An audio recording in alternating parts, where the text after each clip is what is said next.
போற்றி. திருச்சிற்றம்பலம். தில்லையம்பலம் சிவகடாட்சம் பரிபூர்ணம். மீனாட்சி சுந்தரேஸ்வர சுவாமிக்கு ஜெய். சம்மாம் ஹிம்பாஸ்மி தமீஸ்வர சுவாமிக்கு ஜெய்.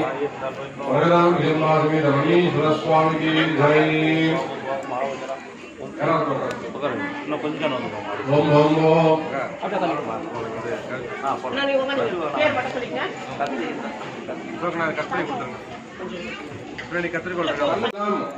காப்பாற்றியதற்காக முப்பெரும் தேவியர்களையும் மும்மூர்த்திகளையும் தேவாதி தேவர்கள் எல்லாம் ஒன்று கூடி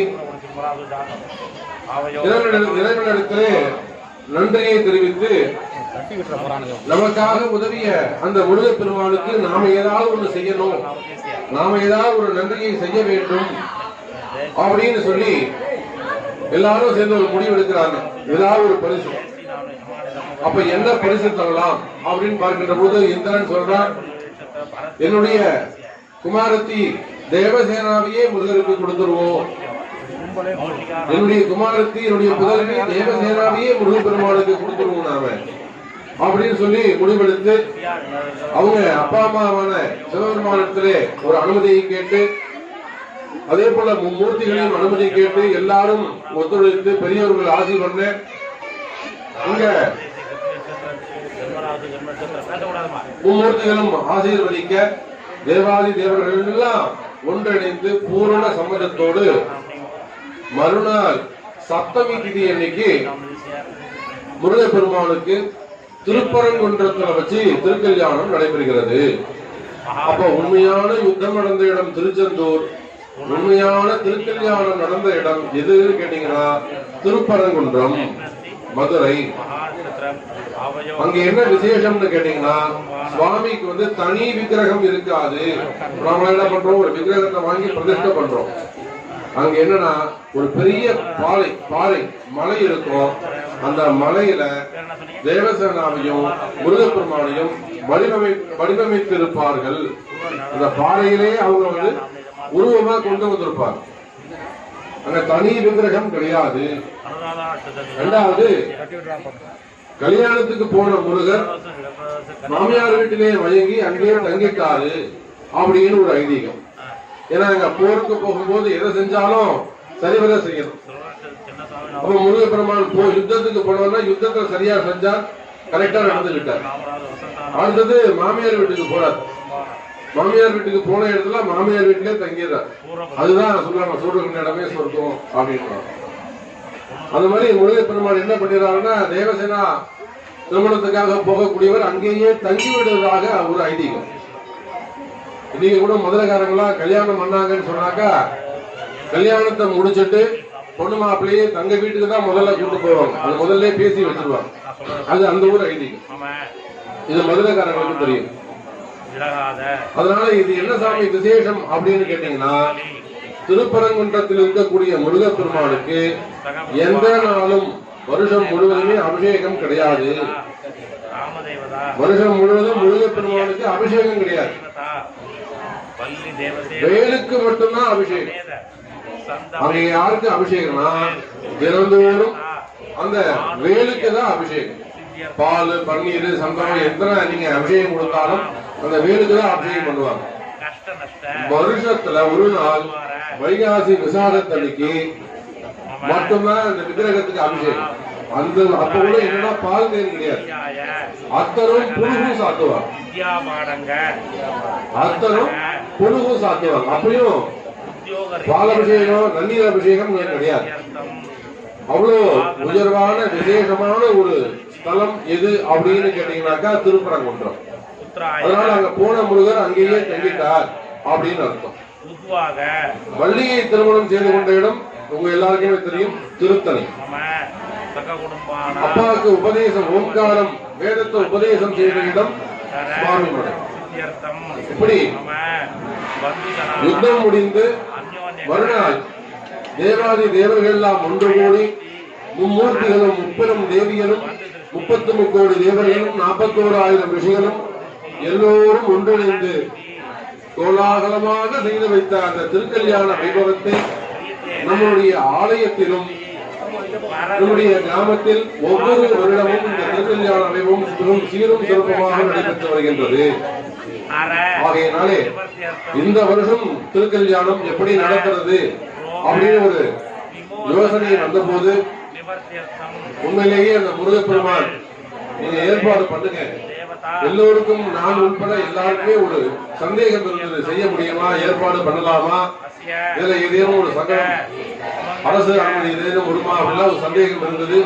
இருந்தாலும் கடைசி நேரத்துல எங்களுக்கெல்லாம் ஒரு ஏதோ ஒரு உள்ளுணர்வு சொல்லி அதன் மூலியமா நிர்வாகத்தின் சார்பாக இந்த திருக்கல்யாணம் ஏற்பாடு செய்யப்பட்டு விழா தொடங்கப்படுகின்றது. இதுதான் இந்த திருக்கல்யாணம்.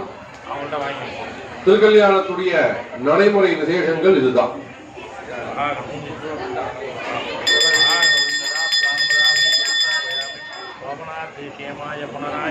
ஆகையினால இந்த திருக்கல்யாண வைபவம் உபயதாரர்களோடு உபயதார சங்கல்பத்தோடு தொடங்கப்படுகிறது.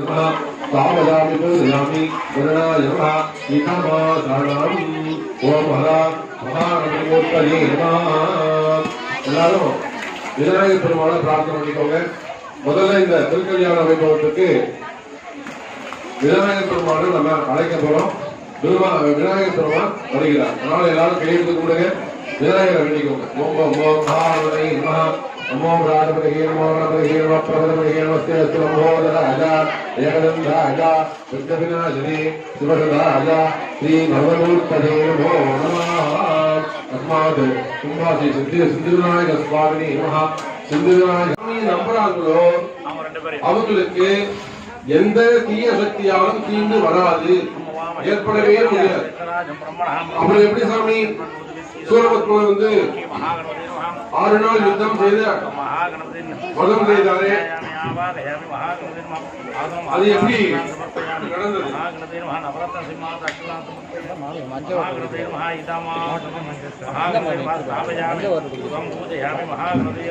அப்படின்னு கேட்டீங்கன்னா पादयोः पाद्यं समर्पयामि, हे आचमनं समर्पयामि, ऊर्ध्वस्माधानाधर्म्यां समर्पयामि, वस्त्रात्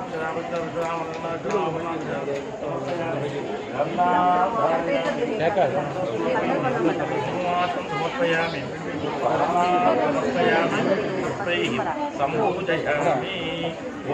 அப்புறம் எப்படி சாமி அந்த சூரபத்மனுக்கு அவ்வளோ இடர்பாடுகள் வந்தது அப்படின்னு கேட்டீங்கன்னாக்கா, நம்ம எல்லாருக்குமே ஆணவம் கர்மம் மாயி அப்படிங்கிற 3 அலங்களை விளக்க வேண்டும். அந்த 3ம் இருந்த மனிதன் தன்னுடைய வாழ்நாளிலே வெற்றி பெற முடியாது. காரைக்கால் அம்மையார் என்ன வேண்டாங்க சாமி கிட்ட, பெருமானிடத்திலே சிவபெருமானிட்ட சிவபெருமான் காரைக்கால் அம்மையார்ல கேட்கிறாங்க. என்ன கேட்கிறாங்க? அம்மா உங்களுக்கு என்ன வேண்டும்?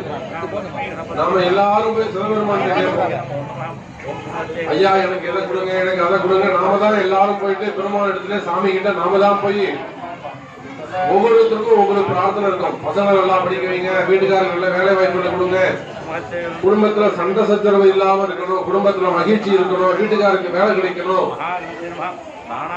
ஒழுங்கா குடும்பம் பண்ணணும், குழந்தை பாக்கியத்தை கொடுங்க, ஆரோக்கியத்தை கொடுங்க அப்படின்னு நாம தான் தெய்வத்திட்டத்துல போயிட்டு ஒவ்வொரு முறையும் முறையிடுவோம். ஆனா இங்க இயற்கைக்கு மாறாக என்ன நடக்குதுன்னா, சிவபெருமான் காரைக்கால் அம்மையார பார்த்து கேட்கிற, அம்மா உங்களுக்கு என்ன வரம் வேண்டும் அப்படின்னு சிவபெருமான் கேட்கிறார். இந்த அம்மா கேட்கல. அதுக்கு அம்மையார் சொல்றாங்க, பிறவாத இன்ப அன்பு வேண்டுமின் வேண்டுகின்றார், பிறவாத இன்ப அன்பு வேண்டுமின் வேண்டுகின்றார், பிறவாமை வேண்டும் மீண்டும் பிறப்பொன்று உண்டு எனில் என்றும் உனை மறவாமை வேண்டும் என்னும் வேண்டும். நான் ஆடிப்பாடி மகிழ்ந்து அரபாணி ஆடும் பொழுது உனது திருவடி கீழிருக்க வேண்டும் வேண்டும். எல்லாரும் அது வேணும் இது வேணும் கேட்கிறாங்க. ஐயா எனக்கு பிறவாமை வேண்டும், எனக்கு பிறப்பு வேண்டாம். பட்டினத்தார் சொன்னது போல இன்னொரு கருப்பை வேண்டாம். அப்படியே மீறி பிறந்துட்டாலும் என்னைக்கு உன்னை மறவாமை வேண்டும், இன்னும் வேண்டும். நான் ஆடிப்பாடி மகிழ்ந்து அரவாணி ஆடும் பொழுது உனது திருவடி கீழிருக்க வேண்டும் வேண்டும் அப்படின்னு அந்த காரைக்கால் அம்மையார் வென்றார். அப்ப அது போல சூரபத்மனுக்கு அவ்வளவு இடர்பாடுகள் கொடுத்தாலுமே கூட அவர் எதை வெற்றி பெற வைக்கிறார் அப்படின்னு கேட்டீங்கன்னாக்கா, சூரபத்மனுடைய அந்த ஆணவ மனத்தை நீக்குகிறார் முருகர். இதுதாங்க உண்மை. நாம நினைக்கிற மாதிரி சூரபத்மனை குத்தி அதை வதம் செய்து ரத்தத்தெல்லாம் எடுத்தாரு அந்த மாதிரிலாம் கிடையாது. சூரபத்மன் மிகப்பெரிய சிவபக்தன், மிகப்பெரிய சிவபக்தன். அவனை போல சிவபூஜையோ சிவபக்தியோ யாராலையும் இருக்க முடியாது. அப்ப என்ன பண்றாங்கன்னா அவனுடைய சிவபக்தி அவனை காப்பாத்து. அப்போ அவனிடத்தில் இருக்குகின்ற அவன் உடனே சொல்றது நம்ம தகுதி கிடையாதுங்க. அப்போ அவனிடத்திலே இருக்கின்ற அந்த ஆணவத்தை கண்மத்தை மாயையை விளக்குகிறார் முருகப்பெருமான். அஞ்ஞானத்தை விளக்கி மெஞ்ஞானத்தை தருகிறார். அஞ்ஞானத்தை விளக்கி அறியாமையை போக்கி எது மெஞ்ஞானமோ அதை முருகப்பெருமான் உணர்த்துகிறார். இந்த அறியாமையை நாம் அனைவரும் உணர்ந்து நம்மளுடைய அறியாமையை நம்ம போக்கிக்கணும் அப்படிங்கிறதுக்கு தான் நம்முடைய புராணம். நம்முடைய இந்து தர்மத்தில் சொல்லப்பட்டிருக்கிற எல்லா புராணமும் இதுதான் சொல்லுது. மனிதன் வாழ்நாள்ல எந்தெந்த இடத்துலாம் தப்பு பண்ணுவான், அப்படி அவன் தப்பு பண்ற போது நமக்கு முன்னாடி வாழ்ந்த முன்னோர்கள் எப்படி வாழ்ந்து காமிச்சிருக்காங்க அப்படின்னு சொல்லிட்டு அதை வாழ்ந்து காமிச்சிருக்காங்க. இதுதான் புராணங்கள் எடுத்து சொல்கிறது. அப்படி பார்க்கின்ற பொழுது யுத்தம் நடந்த இடம் திருச்செந்தூர். அங்க யுத்தம் நடக்குது. யுத்தத்திலே வெற்றி பெறுகிறார், தர்மத்தை காப்பாற்றுகிறார், தேவாதி தேவர்களை எல்லாம் காத்து ரட்சிக்கிறார் முருகப்பெருமான். அப்போ தேவாதி தேவர்கள் எல்லாம் ஒன்று கூடி மும்மூர்த்திகளையும் முப்பெரும் தேவியர்களையும் வழங்கி, ஐயா எங்களுக்கு இருந்த அறியாமையும் விலகியது, நாங்களும் ஒரு சில இடங்களில் தப்பு பண்ணியிருக்கோம்.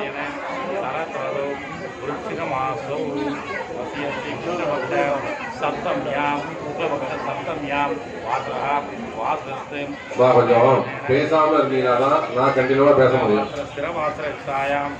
நீங்க எந்த அளவுக்கு கேட்கறீங்களோ அந்த அளவுக்கு தான் நாங்க கேட்க தான் எனக்கு கண்டினியூ.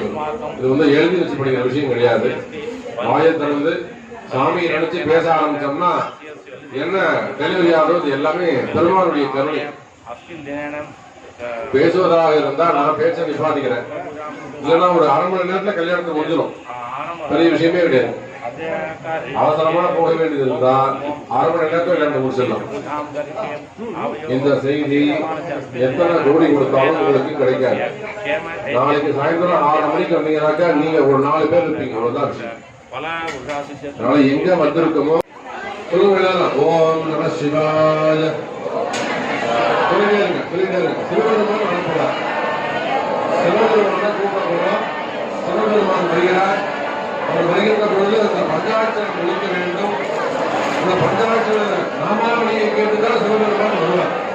தொடர்ந்து ஒழுங்கி சொல்லிட்டாரு. ஓம் நம சிவாய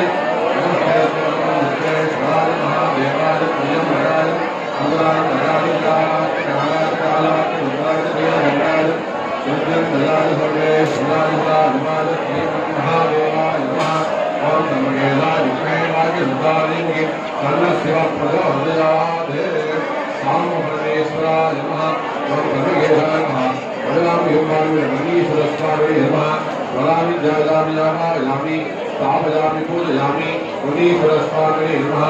கீதாமாவாசனம்.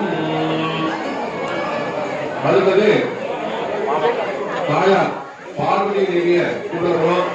ஓம் சக்தி ஓம் சக்தி ஓம் சக்தி ஓம் சக்தி ஓம் சக்தி கௌரி மன்னாலிலாடி ரக்ஷதே கௌரி தேவி சாசந்தரத்ரே அஷ்டாவதி நவபரி புரோஷி சகஸ்ராந்தரா பரமேந்திரமன்ய யாதேவி வித்மஹேரத பத்மஜலீமுகி சன்மாதேவி பிரஜோதயாதே உமானுகேஸ்வரி நமஹ.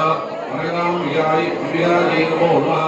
வராமி ஜாயாமி ஆவாகஜாமி ஸ்தாவஜாமி பூஜயாமி. வரதாம் வியாயி நமஹ. கீதாமாசனம். அடுத்தது யாரை கூப்பிட போறோம் அப்படின்னு சொன்னாக்கா தாய் மாமா. அவர் ரொம்ப முக்கியம். தாய் மாமா அவர் கோச்சிப்பாரு, நாளைக்கு சண்டை போடுவார். என்ன கூப்பிட்டீங்களா? ஆமா, பேர் போனதுனாலே மாமா சண்டை போடுவார். அவர் வந்து உரிமை உண்டு. அதெல்லாம் பத்திரிக்கையில அப்பா அம்மாவுக்கு அடுத்தபடியா தாய் மாமா பேரா போடுவோம். மாமா யாருங்க? நம்ம பெருமாள் தான். சரியா? வேலை கிடையாது. அதனால சொல்லுங்க, கோவிந்தா கோவிந்தா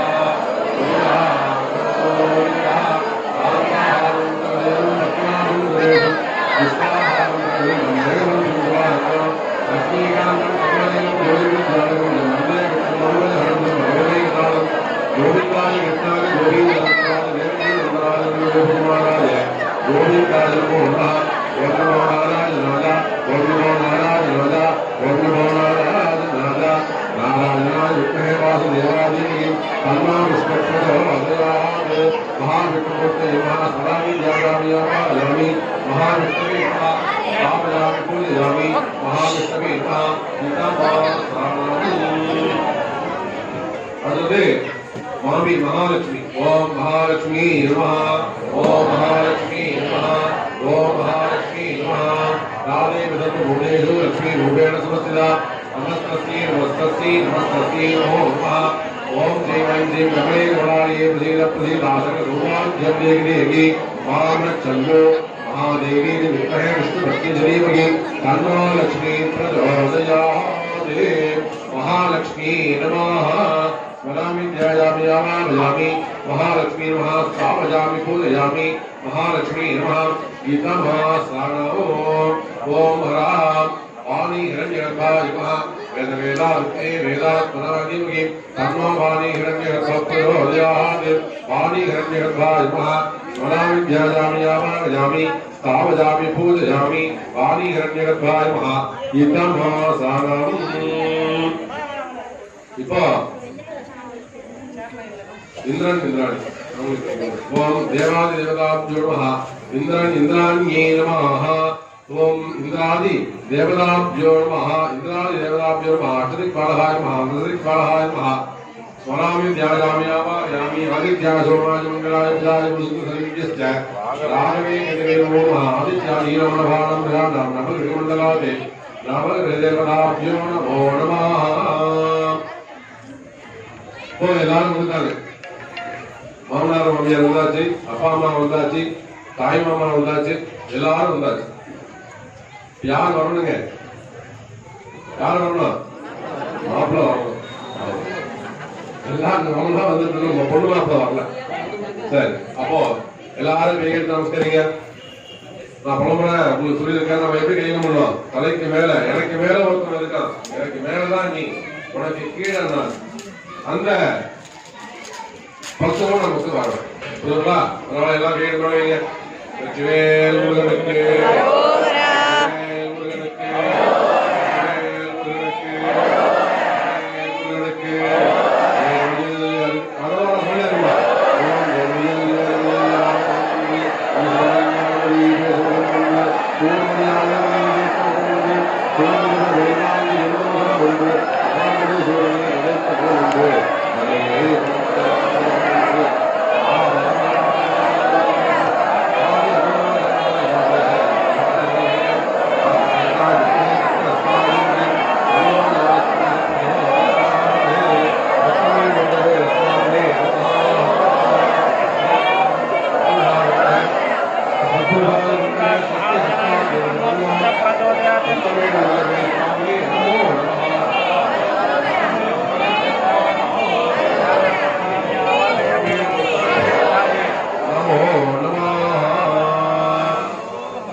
கையெழுத்து கும்பத்துல ஒரு தத்துவம் இருக்கு. அது என்னன்னா, நம்ம மனசுல இங்க கையை வச்சு கும்பிட்டோம்னா எனக்குள்ள இறைவன் இருக்கான்னு அர்த்தம். இங்க இருக்கா, எனக்குள்ள சாமி இருக்கான்னு அர்த்தம்.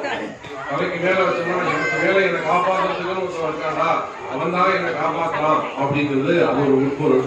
கையை வந்து கீழே தான் வச்சுக்கூடாது. அப்ப எனக்கு கீழே இருக்கணும்னு அர்த்தம். அதனால கையை கீழே வச்சுக்கூடாது. சாமி மேல வச்சுக்கணும், தலைக்கு மேல வச்சுக்கணும். அடுத்ததா வள்ளி தேவசேனா சமேத சுப்பிரமணிய சுவாமினே நமஹ. வள்ளி அம்பிகாஜி நமஹ. தேவசேனாம்பிகாஜி நமஹ. பராமி த்யாயாமி ஆவாகயாமி ஸ்தாபயாமி பூஜயாமி. வள்ளி தேவசேனா சமேத சுப்பிரமணிய சுவாமினே நமஹ. வள்ளி தேவி தேவதாபாதானந்தயோஹ.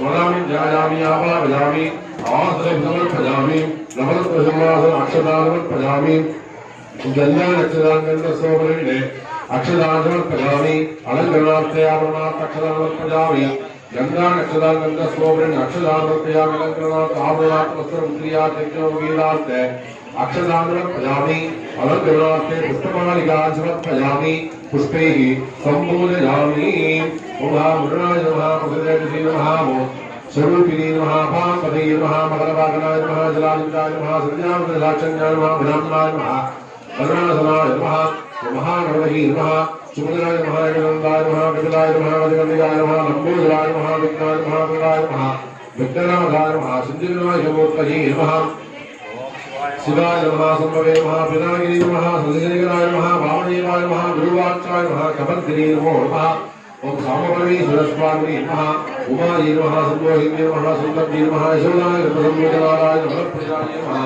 नंदगोप भगवदाय नमः एकाक्षमी नमः एकांगाय नमः एकनाथलिंगी नमः ओम महापिकायै नमो नमः केशवाय नमः नारायणाय नमः माधवाय नमः गोविंदाय नमः विष्णवे नमः मधुसूदनाय नमः त्रिविक्रमाय नमः वामनाय नमः सीताय नमः ऋषिकेशाय नमः पद्मनाभ दामोदराय नमः महालक्ष्मी नमः वृत्रे नमः दीप्ताय नमः दिव्यलोकधर्मदाय नमः मनोन्मन्ये नमः वामाय नमः भागाय नमः स्वाहाय नमः स्वासिन्ये नमः महालक्ष्मी नमो नमः वेदात्रे नमः वाणी हिरण्यगर्भाय नमः पुस्तकप्रियाय नमः कलैवाणी नमः कल्पवृक्षाय नमः महावृक्षाय नमः विद्यावृक्षाय नमः सरस्वती नमः प्रज्वलदेवी नमो नमः वेदात्माय नमः वाणी हिरण्यगर्भाय नमः सृष्टिकर्ताय नमः वेदनायकाय नमः वेदस्वरूपाय नमः ओम स्कंदाय नमः युगाय नमः शंभुवाय नमः बालचंद्राय नमः बालगुरवे नमः शिवप्रियाय नमः शिवरूपाय नमः वेदांताय नमः लोकनाथकाय नमः वंशाय नमः वंशवृद्धिकारकाय नमः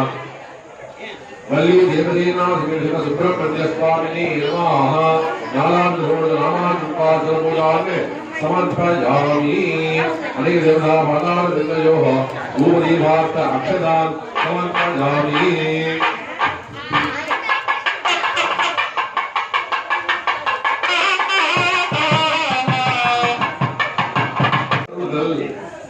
காப்பாற்றுறதுன்னு அர்த்தம்.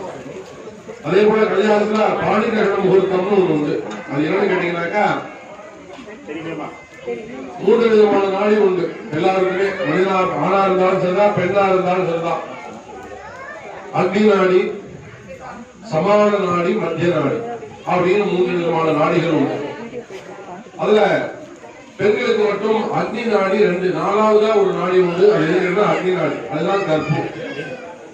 அந்த பெண்களுக்கு மட்டும் ஒரு அக்னி நாடி எக்ஸ்ட்ரா உண்டு. காரணம் என்னன்னா அந்த பெண்ணுடைய அனுமதி இல்லாம யாரும் அவள் தொடக்கூடாது அப்படிங்கிறது. அப்போ இந்த காப்பு கட்டுறது ஏதோ ஒரு சம்பிரதாயம் கிடையாது, முன் அனுமதி பெறுதல் அப்படிங்கிறதுதான் என்னுடைய அர்த்தம். இதை கடந்து போவோம், நேரமின்மை காரணமாக வேகமா போயிட்டு இருக்கோம்.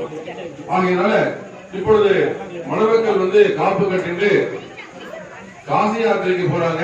காசி யாத்திரையை முடிச்சு மாலை மாற்றுதல் வைபவம் நடைபெறும். முதல்ல ஆமா பண்ணிடலாம். அதுக்குள்ள இந்த அண்டி எடுத்துக்காங்க போனாரு சாமி காமிச்சு சொல்றோம்.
மாலை மாற்ற நிகழ்ச்சி கவனிங்க.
சுவாமிக்கு சாத்தப்படுகின்ற மாலை 3 வாட்டி இத சுவாமிக்கு 3 வாட்டி மாத்துவாங்க.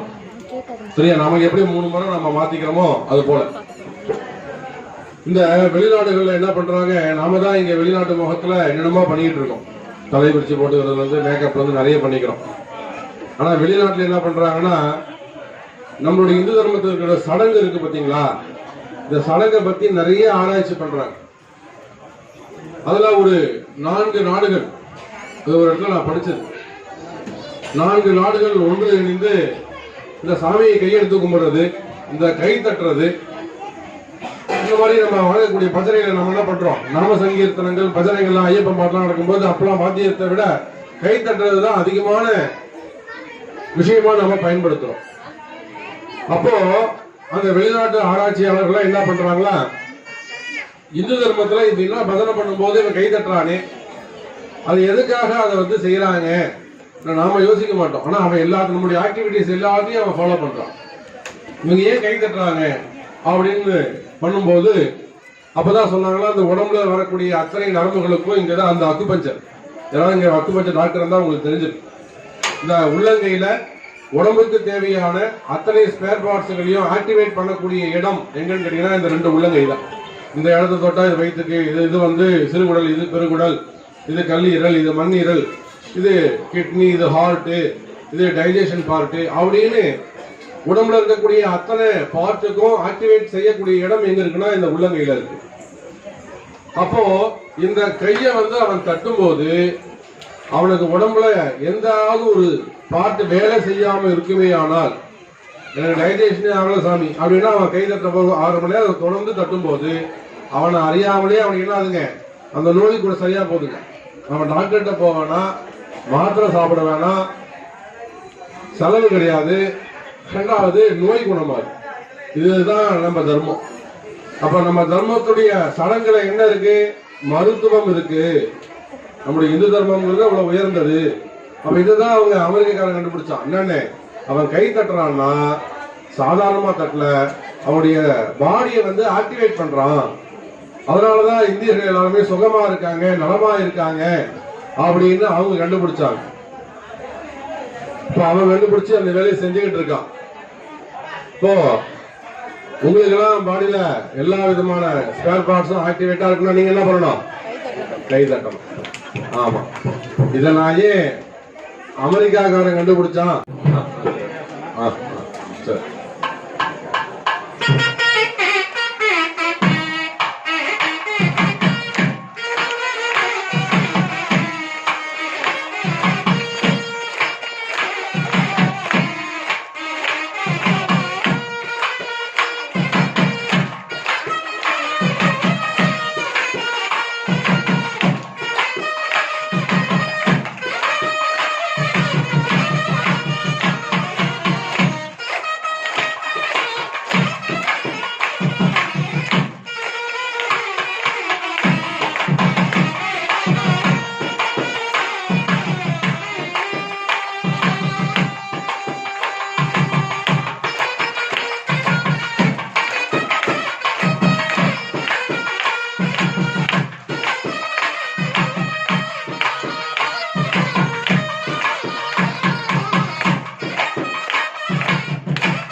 அடுத்தது இரண்டாவதாக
கை தட்டுமா.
அடுத்ததாக இப்போ மணமக்களுக்கு திருஷ்டி கழிச்சாச்சு. சாப்பிடுறதுக்கு பழம்பழம், ஏன்னா வெறும் வயிற்றோடு சாப்பிடக்கூடாது. ஏன்னா வந்த உடனே நம்ம கோவில்ல இந்த சஷ்டிக்கு என்ன விசேஷம்னு கேட்டீங்கன்னா, வந்த நான் ஒரு நாள் நடுவில் வந்தேன். ஒரு சரியான நேரத்தை விட நடுவு நேரத்தில் ஒரு 10 மணிக்கு 11 மணிக்கு வந்தேன். அந்த நேரத்துக்கு ஒரு இடத்துல ஒரு சேர் போட்டு ஒரு பையன் பிரசாதம் கொடுத்துருக்காங்க. என்ன சார் இப்ப பிரசாதம் கொடுத்துருக்காங்கன்னா, இந்த 6 நாட்களுமே காலம்புறது சாயந்தரம் வரலும் யாரோ ஒருத்தர் பிரசாதம் வந்து அவங்க மாடு கொடுத்துட்டு இருக்காங்க. தடை இல்லாம போய்கிட்டு இருக்கு. நம்ம செய்ய வேண்டிய அன்னதானம் தடை இல்லாம நடந்துட்டு இருக்கு சார். யார் வராங்கன்னு தெரியல, யாரோ ஒருத்தர் வந்து செஞ்சுக்கிட்டு இருக்காங்க. தொடர்ந்து அன்னதானம் நடந்துருக்கு. அப்போ இந்த கோவிலுக்குள்ள வந்த உடனே பசியை போக்குவது அப்படிங்கிறதுதான் இங்க இந்த ஆலயத்துடைய சிறப்பாக திகழ்கிறது. அதனால இந்த மணமக்களும் மாங்கல்ய தானம் பண்ணிட்டு போறாங்க. மாங்கல்ய தானம் பண்ணிட்டு அவங்க நீங்களா போய் அன்னதானம் சாப்பிடுவீங்க. மணமக்கள் ஊஞ்சல் சேவை பண்ணிட்டு உங்களை எல்லாம் வாழ்த்திட்டு தேவையான வரங்களை கொடுத்துட்டு அவங்க போய் சாப்பிடுறதுக்கு மணி 12 ஆகையினால ஆமா அன்னதானத்தை நீங்க காலி பண்ணுவீங்க. ஆகையினால அவங்களுக்கு வெறும் மயத்தோடு இருக்கக்கூடாது அப்படிங்கிறதுக்காக ஒரு பாலப்பழம் தரப்படுகிறது. பாலப்பழம் சாப்பிட்டுட்டு அடுத்தது கன்னிகாதானம் போது கொடுக்கலாம்.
பேசாதீங்கம்மா. இதுக்கு என்ன சாட்சி அப்படின்னு கேட்டாக்கா, வாழ்ந்து இருக்கக்கூடிய நாமளும் சரிதான், நமக்கு முன்னாடி வாழ்ந்த முன்னோர்களும் சரிதான், நமக்கு பின்னாடி வரக்கூடிய குழந்தைகளும் சரிதான். பத்திரிகைகளை போடும்போது யாரும் திருமாங்கலி தாரணம் செய்து கொள்வதாய் தாலி கட்டி கொள்வதாய்னு போடுறதில்லை. என்ன பண்றங்க, கன்னிகாதாரணம் செய்து கொள்வதாய் செய்து கொடுப்பதாய் அப்படின்னு தான் நம்ம போடுறோம். அதுக்கு என்ன அர்த்தம்னா, எத்தனை விதமான தானங்கள் இருந்தாலும் அது எல்லாத்தையும் வசதியானது உயர்வானது உயர்ந்தது எதுன்னு கேட்டீங்கன்னாக்கா கன்னிகாதானம் தான். இந்த பொண்ணு அந்த வீட்டுக்கு போய் தான் அந்த வம்சமே அபிவிருத்தி ஆகும், வளர்ச்சி அடையும். அடுத்த வளர்ச்சி எங்க இருக்குன்னா, இந்த பொண்ணு அவங்க வீட்டுக்கு போனதுக்கு அப்புறம் தான் அந்த குடும்பமே வளரும். அப்போ அதனாலதான் பெண்களை மகாலட்சுமி அப்படின்னு சொல்றோம். அதனாலதான் நிறைய பெண்களுக்கு எல்லா கட்டுப்பாடுகளையும் பெண்களுக்கு வச்சாங்கன்னா, அந்த பெண்ணாலதான் உலகமே, உலக ஒழுக்கம் யார்கிட்ட இருக்குன்னா பெண்கள்கிட்ட தான் இருக்கு. அதனாலதான் பெண்களுக்கு அவ்வளவு கட்டுப்பாடுகள் வச்சாங்க அந்த காலத்துல. ஃப்ரீடம் அப்படின்னு சொல்லி டம்மா போச்சு எல்லாம். அதுதான் விஷயம். ஆனா ஒரு ஒரு சாதாரண விஷயம், ஒரு வீட்டோட வெளியே கிளம்புறோம், ஒரு அம்மா நல்லா அலங்காரம் பண்ணி அம்மா மாதிரி வந்தாங்கன்னா மகாலட்சுமி மாதிரி போற வேலை நல்லபடியா நடக்கும்னு போவாங்க. அதே ஒரு பாப்பா தலையை விரிச்சு போட்டு நல்லா ஜம்முன்னு ஒரு வெள்ளை கலர் கவுனை போட்டு வந்ததுனாக்க என்ன பண்ணுவாங்க, அப்போ திரும்பிதான் போனது. அதனால சகுனம். அதனால நிறைய கட்டுப்பாடுகள் வச்சாங்க. கன்னிகாதானம்ங்கிறது ரொம்ப உயர்ந்தது. இதை பத்தி நிறைய விஷயங்களை எடுத்து சொல்லலாம். ஆனாலுமே கூட கன்னிகாதானத்துக்கு போயிடுவோம். கன்னிகாதானத்துக்கு போயிடுவோம். அவ்வளோ உயர்ந்த அந்த கன்னிகாதானத்தை யார் பண்ணி வைக்கிறாருன்னா பெருமாள் பண்ணி வைக்கிறார். அந்த கன்னிகாதானம் செய்து வைக்கிறதால அவ்வளவு புண்ணியம் கிடைக்கும். யாரெல்லாம்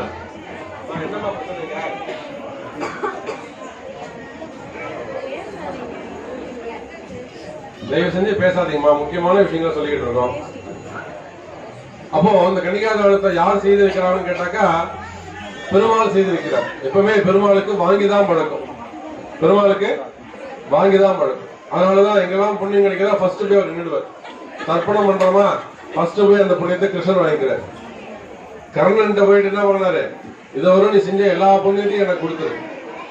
இங்க பார்வதி தேவிய அண்ணனா இருந்து கன்னிகாதானம் செய்து கொடுத்து அந்த சௌக்கியங்கள்ல புண்ணியங்கள் எல்லாம் பெற்றுக்கொண்டார். அப்போ பெருமாளுக்கு என்ன பழக்கம்னா வாங்கிதான் பழக்கம். அதனால அவரே பெருமாளே மகாவிஷ்ணுவே இருந்து அந்த கன்னிகாதானத்தை செய்து வைக்கிறார் அப்படின்னா அந்த கன்னிகாதானம் எவ்வளவு உயர்ந்தது அப்படிங்கிறத நீங்க தெரிஞ்சுக்கணும். அந்த கன்னிகாதான நிகழ்ச்சி தான் இப்பொழுது நடைபெற இருக்கின்றது. முதல்ல இங்க வீட்டிருக்கக்கூடிய மாப்பிள்ளை யார் அப்படின்றத பார்த்துடணும். மாப்பிள்ளை யாருன்னு கேட்டீங்கன்னாக்கா எல்லாருக்குமே தெரியும். அவர் சிவபெருமான் சுரூபம். சிவபெருமான் வேறு முருகப்பெருமான் வேறு அல்ல, ரெண்டு பேரும் ஒண்ணுதான், ரெண்டுமே ஓம்கார சுரூபம் தான். அப்படி பார்க்கின்ற பொழுது அகிலாண்ட கூடி பிரம்மாண்ட ராஜன் 14 உலகங்களுக்கும் உலகத்துல பிரபஞ்சத்தில் இந்த 14 உலகங்கள்ல எத்தனை ஜீவராசிகள் இருக்கோ அத்தனை ஜீவராசிகளுக்கும் அம்மையப்பனாக விளங்கக்கூடியவர் யாருன்னு கேட்டீங்கன்னாக்கா அம்மையப்பன் உமாமகேஸ்வரன். அவங்களுடைய குமாரனாக விளங்கக்கூடியவர் தான் இங்க மாப்பிள்ளையா உட்கார்ந்துட்டு இருக்காரு. இப்ப நீங்களா யார் வீட்டு கல்யாணத்துக்கு வந்திருக்கீங்கன்னா சிஎம் வீட்டு ஃபங்க்ஷனோ இல்ல பிஎம் வீட்டு ஃபங்க்ஷனோ கிடையாதுங்க, அதுக்கும் மேலேங்க. ஆமா, நீங்களா இப்ப குடியரசுத் தலைவர் மாலையில இருக்க மாதிரிங்க. ஆமா, எல்லாம் தேவலோகத்துல சிவ கைலாத்துல இருக்கிற மாதிரிங்க. இப்ப அமித்ஷா வந்திருக்காருங்க. ஆமா, அந்த கூட்டத்தை விட இந்த கூட்டம் பெருசுங்க. ஆகையினால மாப்பிள்ளை யாருன்றத பாத்துருவோம். ஓம் ஓம் ஓம் அஸ்ய ஸ்ரீ பரபிரம்ம சிவகோத்ரோத்பவாயாம் காசிப பிரம்மண பௌத்ரீ. இது யாருக்காகனா தேவசேனா பொண்ணு யாருன்றது பார்க்கணும் இல்ல. நம்மளாம் சொல்லிட்டோம் இந்திரன் இந்திராணிக்கு பிறந்தவன் தேவசேனா அப்படிங்கிறது மட்டும் தான் நம்ம தெரிஞ்சிருக்கோம். அவங்களுக்கு குலகோத்திரம் ஒண்ணு வேணும். ஒவ்வொரு குலத்துக்கும் ஒவ்வொரு கோத்திரத்துக்கும் ஒரு வழிபாடு உண்டு, ஒவ்வொரு சாமி இருக்கும், அவங்களுக்கு ஒரு சம்பிரதாயம் இருக்கும். சரி, நிறைய பேர் பாத்தீங்கன்னாக்கா ஒரு தாலி கட்டுறது, 2 கயிறு 3 கயிறு ஒற்றை கயிறு, எங்களுக்கு இது பழக்கம் கிடையாது சாமி அப்படிலாம் குல வழக்கம் உண்டு. ஆகையினால இவங்க குடும்ப பழக்கம் யாருன்றதை பார்த்துருவோம். உங்க தாத்தா பாட்டி யாருன்னு பார்த்துருவோம். தேவசேனாக்கு பிரபலம் வாசிக்கப்படுகிறது. ஓம் ஸ்ரீ பரபிரம்ம கோத்ரோத்பவாயாம் கஷ்யப பிரம்மண பௌத்ரீம் இந்திர வம்சோத்பூத குமாரீம் மகேந்திர சர்மணः சங்கல்பதனயாம் சதுர்வேத சாகாத்யாயினீம் சத்பிரமண்ய சம்ரக்ஷணீம் அகிலாண்ட கோடி பிரம்மாண்ட ராஜகீம் பீதாம் உத்பலதாரிணீம் சசிசுதாம் பீதாம் வரலாங் குருதாம் பாமே நம்பகராம் மகேந்திரதனயாம் மந்திரமாலாதாரிணீம் தைவர்ஷித பாதபத்மயுகலாம் திவ்ய விபூஷிதாம் திரியனயாம் தேவீம் திரபங்கீம் கிரியாசக்தி ஸ்வரூபிணீம் தேவசேனாநாமீம்.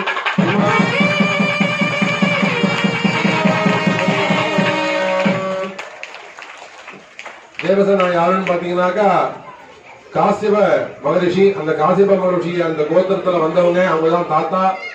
இந்திரன் இந்திராணி தேவேந்திரனுடைய மகளாக இங்கே வீற்றிருக்கிறாள் அப்படின்னு சொல்றாங்க. நாம இங்க தேவசேனா கல்யாணம் தான் பண்றோம். வள்ளியுடைய கல்யாணத்தை பொறுத்தவரை அது கந்தர்வ விவாகம். அது எப்படிப்பட்டது உங்களுக்கு தெரியும். 2 பேருக்கும் அந்த கைய அந்த அம்பாள் என்ன பண்ணுவாங்க, இந்த இடத்துல கீழ்ச்சி 2 கையும் கட்டி விட்டுருவாங்க. அதுதான் கந்தர்வ 2 ரத்தத்தை ஒண்ணு கிடக்குறது. அதுக்கு பேர் தான் கந்தர்வ விவாகம். இருந்தாலும் வள்ளி அம்பிகைக்கும் இங்க பிரபலம் வாசிக்கப்படுகிறது. ஓம் ஓம் ஓம் ஸ்ரீ விஷ்ணுகோத்ரோத்பவாயாம் மிருத்யும்ன வர்மண பௌத்ரீம் மகாவிஷ்ணு வம்ச தாரபூதஸ்ய ரிஷபமுனே நம்பிராஜ சங்கல்பதனயாம் ஸ்ருத்பந்த சம்ரக்ஷணீம் அகிலாண்ட கோடி பிரம்மாண்ட ராஜகீம் श्यामाभां पंकजदारिणीं मनिलसत्तारंग कर्णोज्ज्वलां दक्षे लंबकरां ग्रीडमकुटां दुंगस्तोलां कंचुतां अन्योन्य ईशान संयुतां कुंजामाल्यधरां प्रबलवदनां इच्छाशक्तिस्वरूपिणीं வள்ளி நாம்னி இமாம்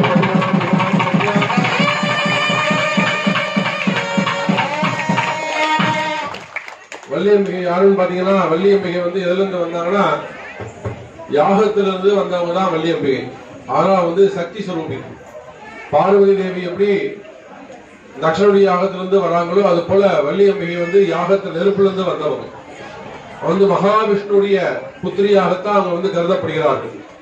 நம்பிராஜன் அப்படிங்கிற ஒரு காட்டுக்கு தலைவனாக விளங்கக்கூடியவன் தனக்கு குழந்தை இல்லைங்கிறதுனால பெருமாளிடத்துல வேண்ட அவளுக்கு அந்த நம்பிராஜனுக்கு மானச புத்திரி, அதாவது அவங்களுக்கு பிறந்தவங்க கிடையாது, மானசமா எடுத்து வளர்க்கக்கூடியவன் தான் நம்பிராஜன். அப்படி அவங்கள அப்பாவா ஏற்று வளர்றாங்க. அவங்கதான் இங்க வள்ளி அப்படிங்கிற ஞானத்தை கொண்டு, வள்ளிங்கிற திருநாமம் கொண்டு மணப்பெண்ணாக வீற்றிருக்கிறார். இந்த இடத்துல ஒரு முக்கியமான விஷயத்தை உட்பொருளை மட்டும் லேசா நான் சொல்லிட்டு அடுத்த விஷயத்துக்கு போயிடுறேன். நம்ம எல்லாம் நினைச்சிட்டு இருக்கோம் முருகனுக்கு 2 பொண்டாட்டி, முருகனுக்கு 2 பொண்டாட்டி அப்படின்னு எல்லாரும் சொல்றாங்க. ஒரு சில பேர் ஒரு பணிக்கு மேல போயிட்டு அவர் 2 பொண்டாட்டிக்காரு, அந்த கோயில்ல வேணாம், அதுல போனா 2 கல்யாணம் நடக்கும் அப்படின்லாம் நிறைய பேர் சொல்றாங்க. இது ஆண்களுக்கு கேட்கும்போது சந்தோஷமா இருக்கும், அந்த கோயிலே வச்சுக்கலாம் அப்படின்னு தோணும். ஆனா உண்மை என்னன்னு கேட்டீங்கன்னா, அந்த 2 அதாவது தெய்வத்துக்கு வந்து இந்த இச்சையெல்லாம் கிடையாதுங்க, புரியுதுங்களா? இச்சைங்கிறதே கிடையாது தெய்வத்துக்கு. அவங்க எல்லாம் சக்தி சுரூபம். ஒரு சக்தி இச்சா சக்தி, இன்னொன்னு ஞான சக்தி. நம்ம உடம்புல ரத்தம் முடியும், இந்த உடம்பு எப்படி இயங்குது? பிளட் சர்க்குலேஷன் ஆகுது, அதனால இயங்குது. அதுக்கு தேவையான இறையாற்றல், அதுக்கு தேவையான சக்தி, அதுக்கு தேவையான பவர்னு பேர் வச்சுக்கோங்க இங்கிலீஷ்ல, ஆற்றல்னு தமிழ்ல பேர் வச்சுக்க, என்ன வேணாலும் வச்சுக்கோங்க. அந்த இறையாற்றல் தான் யாருங்க? தேவசேனா. அது அஞ்ஞானத்தை போக்கி மெஞ்ஞானத்தை தரக்கூடியவர், ஞான சக்தியாக விளங்கக்கூடியவர் தான் வள்ளி அம்பிகை. அப்ப முருகப்பெருமான் யாரை கல்யாணம் பண்ணிட்டு இருக்காருன்னா, இச்சாசக்தியையும் ஞானத்தையும், இச்சையா அந்த சக்தியையும் ஞானத்தையும் திருமணம் செய்து கொண்டிருக்கிறார் அப்படிங்கிறதுதான் உட்பொருள். ஆனா இதெல்லாம் நம்ம வந்து தெரிஞ்சுக்கிறது இல்ல, சொல்றதும் இல்லை. நீங்க இந்த இடத்துல தெரிஞ்சுட்டு எனக்கு தெரிஞ்ச ஒரு 500 பேர் இருக்கீங்கன்னா இது ஒரு 5000 பேர் கொண்டு போய் சேர்க்கணும். முருகப்பெருமானுக்கு 2 பொண்டாட்டினா அவர் வந்து இச்சாசக்தியும் ஞான சக்தியும் தன்னுள்ளே அடக்கமாக வைத்திருக்கிறார் அப்படிங்கிறதுதான் உட்பொருள். இப்போ மாப்பிள்ளை யாருன்னு பார்த்துருவோம். ஓம் ஸ்ரீம் பரசிவ கோத்ரோத்பவஸ்யாம் பரசிவ சர்மன நப்த்ரேம் சதாசிவ சர்மன பௌத்ராஜாம் ஸ்ரீ கைலாசாதிபதி ஸ்ரீ ஸ்ரீம் மன்னீஸ்வரஸ்வாமி பௌத்ராஜாம் கனிஷ்டபுத்ராஜாம் சடங்க சதுர்வேத சாகா அத்தியாயினீம் சகல சுராசுர முனிவந்திய திவ்ய சரணாரவிந்த புவன மோகன சௌந்தர்ய திவ்ய மங்கள விக்கிரகம் பரமானந்த தாத்பர்ய அனுசரானந்த மௌனீகிருத பத்ம பிரங்காட்டாங்க யோக சம்யுக்த சடாதர தத்துவ சைத்ய ஸ்வரூப சித்விலாச நித்யானந்த சாட்சாத்கார சகல கிரிவாசினீம் அகண்ட பரிபூர்ணானந்த அமித்யேஜோ மாயா சக்ஷா சாட்சாத் பரிபூர்ண தபஸ்வரூபாயா சச்சிதானந்த ஸ்வரூபாயா சரவண பவாயா ஸ்ரீ முக்தமே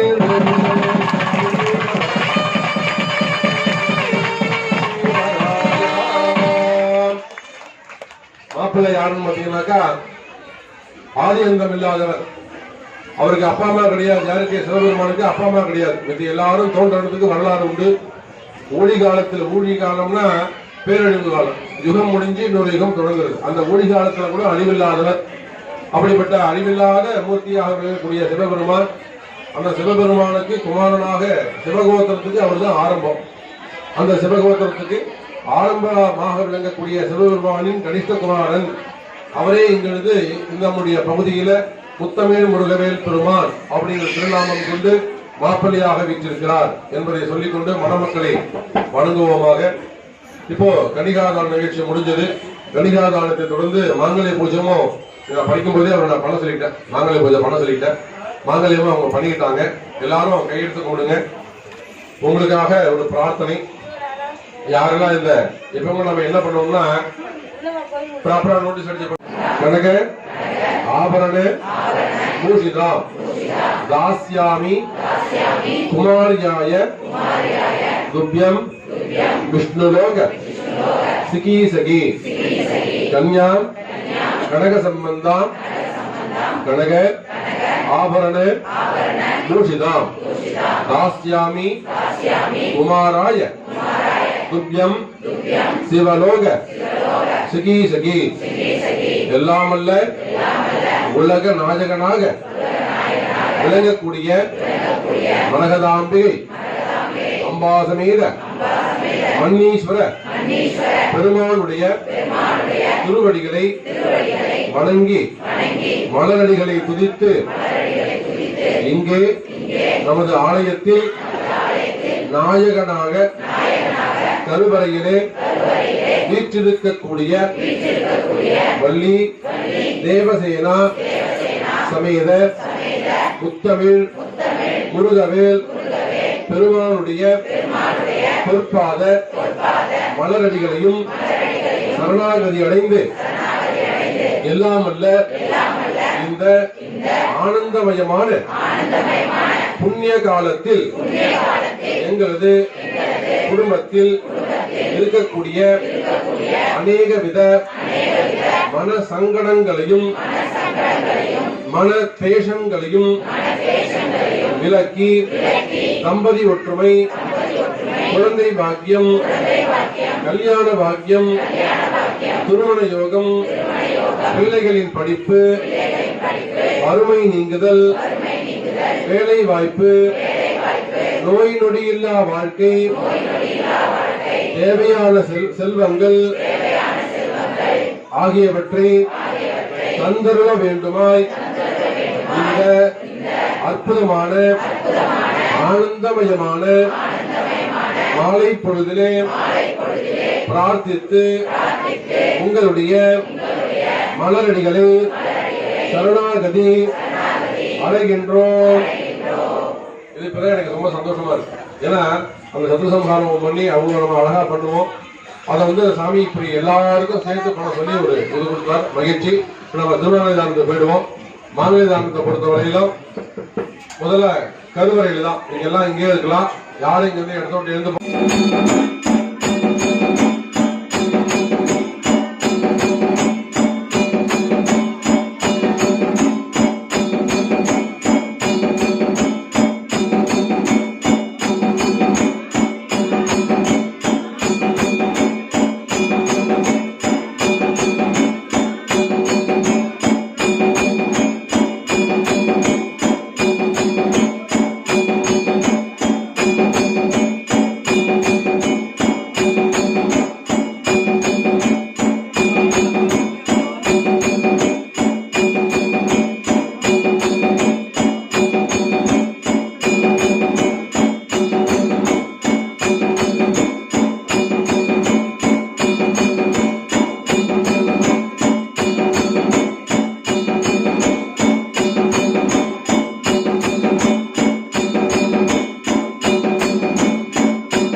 அதனால ஆண்கள் எல்லாம் கையெழுத்து கொடுத்துருங்க.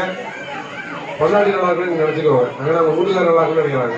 அதனால நீங்களாம் கொண்டாடி நல்லா இருக்கணும் அப்படின்னு நினைச்சுக்கோங்க. சொல்லுங்கம்மா. மங்களே மங்களாதாரே மாங்கல்யே மங்களப்பிரதே மங்களார்த்தம் மங்களேக்ஷி மாங்கல்யம் தேகிமே சதா ये मांगल्य देवदये महालक्ष्मीயின் स्वरूपமாக விளங்குபவளே பார்வதி தேவியின் மார்பிலே வள்ளி தேவசேனா மார்பிலே நிலையாக நின்று ஸ்திரமாக அலங்கரிப்பவளே என்னுடைய மார்பிலும் நிலையாக நின்று அலங்கரிக்க வேண்டுமாய் பிரார்த்திக்கிறேன். சுபமஸ்து சுபமஸ்து சுபமஸ்து. எல்லாருடைய மங்களையும் நித்திய நிரந்தரமாக அப்தபூர்த்தி அபிஷேகம் சதாபிஷேகம் வரையிலும் சதாபிஷேக பர்யந்தம், அதாவது பீமரத சாந்தி 60ஆம் கல்யாணம் 70ஆம் கல்யாணம் 80ஆம் கல்யாணம் இதெல்லாம் நீங்க செய்துக்கணும் அப்படின்னு அருளாசி செய்கிறேன். முதல் பெருமாவுடைய பாதாரத்தில் சரணாகதி அடைகிறேன். இப்பொழுது விளையாடல முடிச்சதுக்கு அப்புறம் தேங்காய் ஏலம் வளர்ப்போம். அதுக்கப்புறம் மிக மிக முக்கியமான நிகழ்ச்சி ஒன்று இருக்கு. என்ன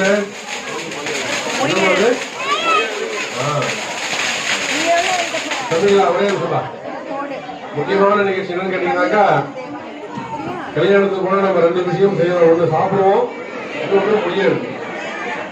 அதனால சாப்பாடு கண்டிப்பா உண்டு. இன்னொரு விஷயத்தை நீங்க மறந்துடக்கூடாது. நாங்க மறக்க மாட்டோம், நீங்க மறக்காம இருக்கணும். அதுக்கு என்ன பண்ணணும் அப்படின்னு